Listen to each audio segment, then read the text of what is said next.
Buenos días, muchas gracias por la invitación. Es un honor estar en el curso de enfermería intensiva previniendo las infecciones asociadas a la atención en salud.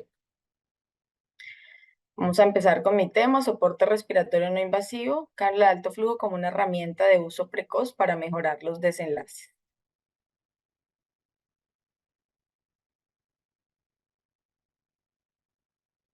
Bueno, vamos a ver el día de hoy los mecanismos de acción, la cánula de alto flujo como soporte respiratorio comprobado, usos de aplicaciones clínicas, índice de ROX como herramienta de predicción de fracaso o éxito de la cánula de alto flujo y algunos protocolos.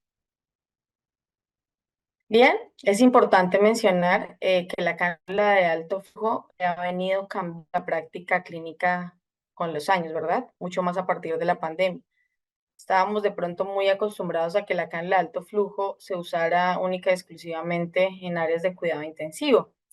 Pero sabemos que definitivamente esta herramienta, esta terapia debe estar en diferentes áreas críticas y no críticas y en pensar en diferentes servicios como la emergencia, que es donde llegan los pacientes un poco más, digamos, agudos en el momento de necesitar un tratamiento rápido y poder asegurar un soporte respiratorio temprano para evitar en muchos casos llegar a la unidad de cuidados intensivos o darle tiempo mientras tenemos disponibilidad de camas, por ejemplo, en algunos casos. Entonces es importante recordar que la de alto flujo se puede ver en los clínicos, diferentes servicios y ámbitos de aplicación, desde emergencias hasta cuidados paliativos o incluso home care, pacientes tratados en casa.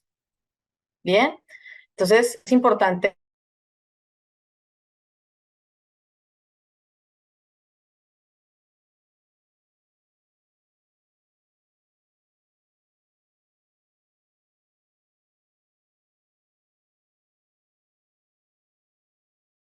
una ventilación mecánica invasiva a través de intubación endotraqueal. Cuando estamos hablando de un soporte respiratorio no invasivo, estamos hablando de dos tipos de terapia muy similares, donde son la cánula de alto flujo y la ventilación mecánica no invasiva. Entonces sabemos que este soporte respiratorio que podemos dar para pacientes con algún tipo de falla respiratoria aguda hipoxémica, tenemos dos tipos, ¿no? Para dar la ventilación no invasiva a través de máscaras o a través de casco gel, donde podemos dar presiones prescritas específicas, donde es un sistema completamente cerrado, o el sistema de cable de alto flujo similar, donde podemos dar o semejar algunos efectos similares a los de la BNI con algunas características importantes como ser un sistema totalmente abierto. Entonces vamos a explicar un poquito más acerca de la cánula de alto flujo. Estamos hablando que hay unos mecanismos de acción diferenciados de la oxigenoterapia convencional. Entonces, hablamos que la terapia de alto flujo es una terapia de soporte respiratorio no invasivo, donde vamos a entregar caudales de flujo mayores a la demanda del paciente en condiciones óptimas, ¿verdad? ¿Cómo son estas condiciones óptimas? Humidificado y calentado, a través de una interfase o una cánula nasal, ¿verdad? Entonces, es de soporte abierto, no es una terapia de rescate, no es de respiratorio. Vamos a apoyar el trabajo respiratorio y en muchos casos evitar la intubación o reintubación del paciente. Bien, ¿cómo se hace este soporte respiratorio? Acá el alto flujo tiene estos cuatro componentes muy importantes entre la. Tal vez el más importante por el cual acá el alto flujo vino cambiando la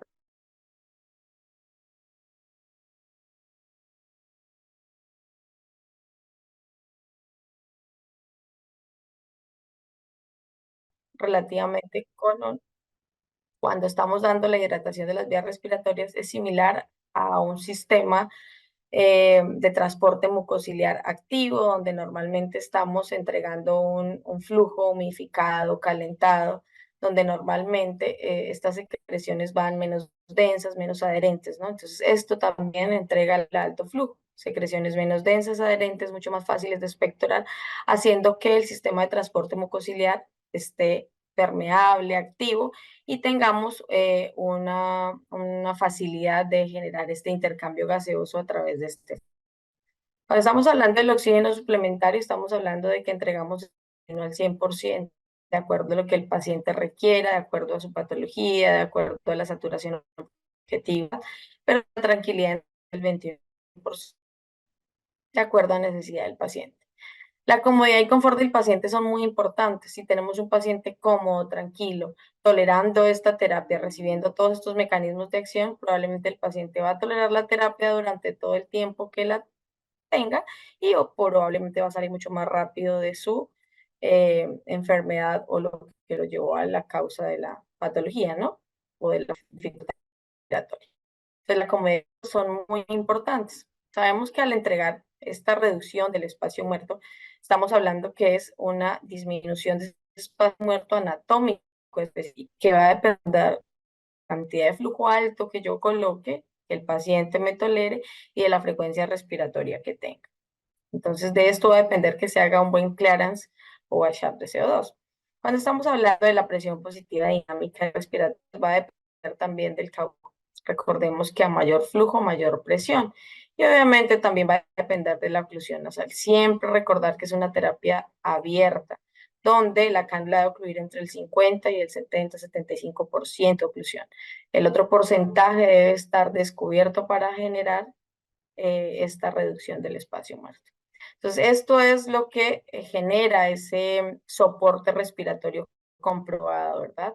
Esa presión positiva en las vías respiratorias que va a cambiar dinámicamente en función de la frecuencia respiratoria, del pico flujo inspiratorio del paciente, del trabajo respiratorio del paciente. Y la eliminación del CO2 va a estar dada por el flujo que yo coloque de acuerdo a tolerancia del paciente, ¿verdad? Entonces, todos estos componentes son los que me muestran cómo actúa la cánula de alto flujo y cómo genera estos mecanismos de acción diferenciados en comparación a una oxinoterapia convencional. Vemos entonces aquí la presión positiva dinámica. Básicamente, este es un gráfico donde muestra la presión de tiempo, donde muestra un sistema oxígeno convencional, un sistema de alto flujo, un sistema de... Entonces vemos que la cánula de alto flujo nos genera un efecto de CPAP de acuerdo a la frecuencia respiratoria del paciente, al ciclo respiratorio, al tamaño de cánula que yo coloque a mi paciente, al flujo inspiratorio que se coloque, a diferencia de un sistema de CPAP que es una presión continua, ¿verdad?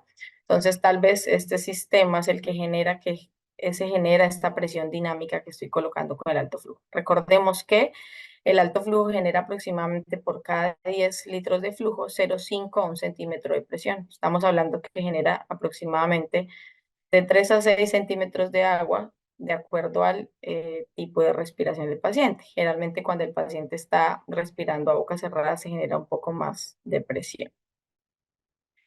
Importante mostrar aquí el lavado del espacio muerto anatómico, cómo se genera mayor flujo, mayor barrido del CO2. A medida que yo estoy implementando el mayor flujo, hago mayor barrido de CO2, ¿verdad? Tenemos un papel de control con una gamografía, donde tengo un radiomarcador donde se ve a medida que el paciente se le administra mayor flujo, va eliminando los niveles de CO2. Vemos acá rápidamente el efecto de presión que genera el alto flujo en comparación de oxigenoterapia convencional. Bajo flujo, paciente inspira y expira al momento de exhalar, queda cero presión dinámica, inspira, expira, cero presión dinámica, inspira, expira, nada de presión dinámica. Cuando colocamos OptiFlow, miren el efecto de presión dinámica. A la inspiración, a la exhalación genera siempre este efecto de PIP dinámico. Este estudio mostró ganancia de volumen pulmonar al final de la expiración, mejoría de la arterial de oxígeno, presión media y aumento del volumen mayor a 25,6%, ganancia de este volumen. Vemos la diferencia entre los dos sistemas. Cuando vemos el barrido del CO2, vemos que a medida que se va aplicando mayor flujo, vemos cómo se elimina este CO2 del espacio muerto anatómico en un paciente sano. Ahora imaginémoslo en un paciente que está con compromiso pulmonar. Este es un mostrario de cómo la cánula de alto flujo, a diferencia de la oxinoterapia convencional, entrega una FIO2 exacta y precisa, del 21 al 100%. Por ejemplo, cuando colocamos o instauramos un flujo que el paciente requiere, 45, 50 litros, está entregando una FIO2 exacta. ¿Por qué? Porque está entregándolo todo a través de la interfase. Cuando estamos con oxigenoterapia convencional, vemos que básicamente es entregado por la interfase, pero también el paciente puede respirar del aire ambiente y esto hace que sea una FIO2 inexacta o inestable. Entonces, es importante saber que con estos sistemas podemos tener FIOS exacta y precisa de acuerdo a saturación objetiva de mi paciente. Ahora, cuando estamos viendo, en cuanto a la humedad óptima, es importante saber que un sistema debe estar entregado con 100% de humedad, ¿verdad? Humedad relativa del 100%, temperatura de 37 grados para mantener este transporte mucociliar activo y permeable. ¿Qué pasa cuando perdemos humedad? Aproximadamente después de 15 minutos, vemos que la humedad se pierde aproximadamente el 10%. ¿Qué pasa? Esto es un sistema normal donde las cilias se van moviendo y haciendo que las secreciones se vayan hacia la periferia. Pero ¿qué pasa cuando se va perdiendo humedad? Estas cilias se ven que empiezan a paralizar, se empiezan a aparecer taponcitos mucosos, ¿verdad? Como se ve aquí en el video. ¿Y qué pasa después de, por ejemplo, un tiempo que la mucosa se ha quedado seca en diferentes escenarios cuando le entregamos estos flujos humidificados y calentados en todo el soporte respiratorio?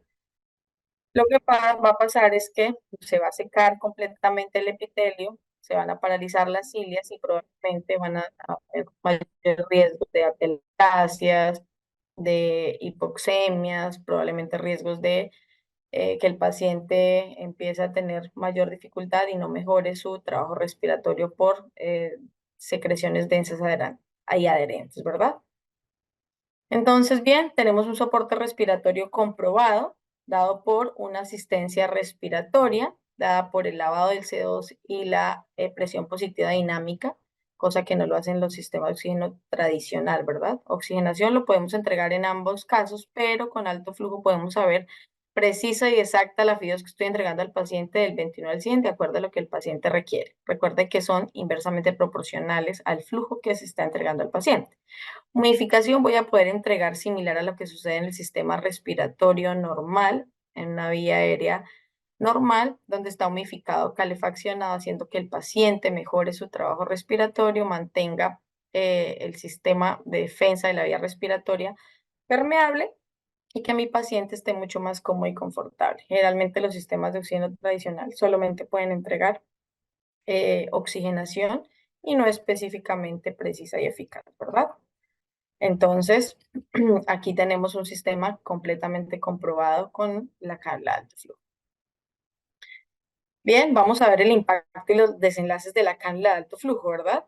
Normalmente, la cábala de alto flujo con este diseño sencillo y eficaz, vemos unos beneficios fisiológicos para el paciente, ¿verdad? Va a promover la protección pulmonar, va a tener una descarga diafragmática, en muchos casos va a permitir evitar las intubaciones endotraqueales y obviamente todo lo que conlleva una intubación, como son infecciones asociadas, prolongación de estancia, riesgo de mortalidad, ¿verdad? Varios mecanismos que se han descrito con la cánula de alto flujo. Cuando se entrega una FIO2 adecuada establecida, que mejora la presión arterial de oxígeno, todo esto va a mejorar los sistemas generales del sistema respiratorio, mejorando oxigenación, ventilación.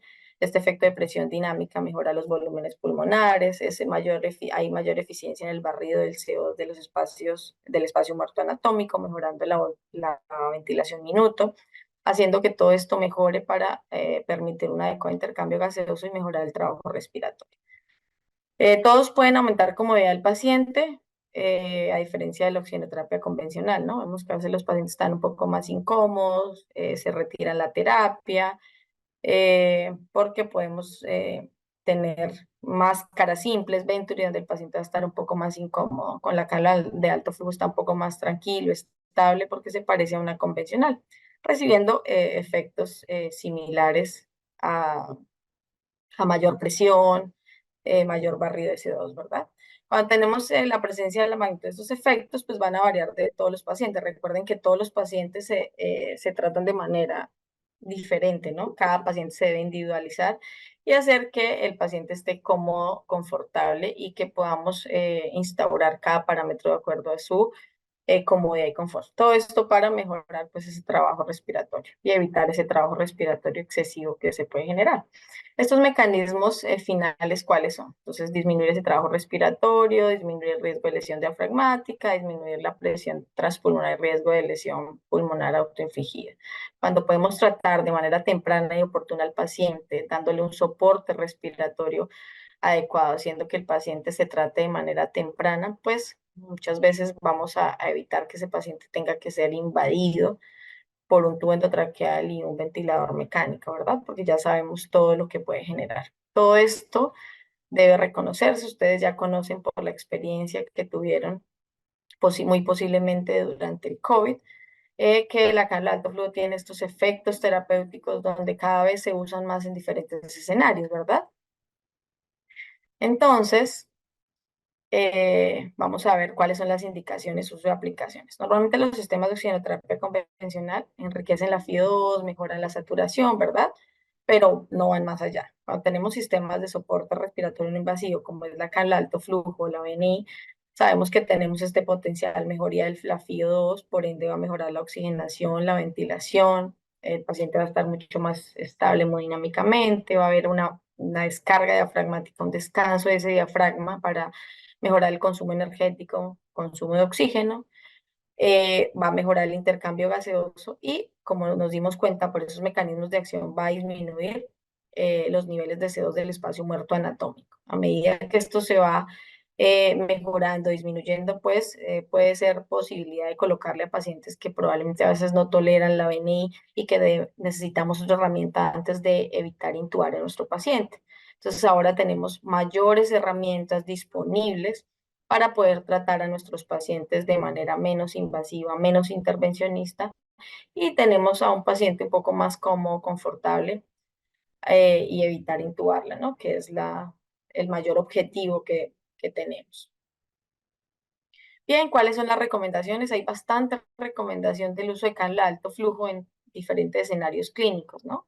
Tenemos una recomendación sólida para falla respiratoria hipoxémica en comparación con la oxigenoterapia convencional, pero también tenemos otros usos y aplicaciones, ¿no? Pacientes postquirúrgicos para evitar que ese paciente haga falla respiratoria en el posoperatorio inmediato, en pacientes específicamente obesos, posoperados de cirugía cardiotorácica, la recomendación condicional, en la perintubación, por ejemplo, para intubar el paciente, generar una preoxigenación a través de la perilaringoscopia, pudiera usarse la cánula de alto flujo como preoxigenación, ¿no? A estos pacientes que ya tenían alto flujo y que se van a intubar de manera programada pudiéramos usarla en este escenario. Y la posextubación, donde también podemos tener esta asistencia respiratoria con la cánula de alto flujo, también con una recomendación condicional. Normalmente en los ambientes de UCI se usa bastante la cánula de alto flujo en el escenario de la posextubación y en la preintubación. Entonces tenemos otros escenarios también donde cualquier paciente que tenga compromiso respiratorio podría ser beneficiado de la cánula. Bien, tenemos acá las diferentes recomendaciones de diferentes sociedades en diferentes escenarios, ¿no? Evitar la intubación, perintubación, posextubación, descansos de BNI, evitar la intensificación del tratamiento.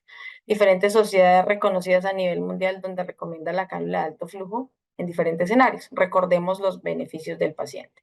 Mecanismos claves dados por el soporte respiratorio, hidratación de las vías respiratorias, pacientes cómodos y confortables y oxígeno suplementario solo cuando se requiere.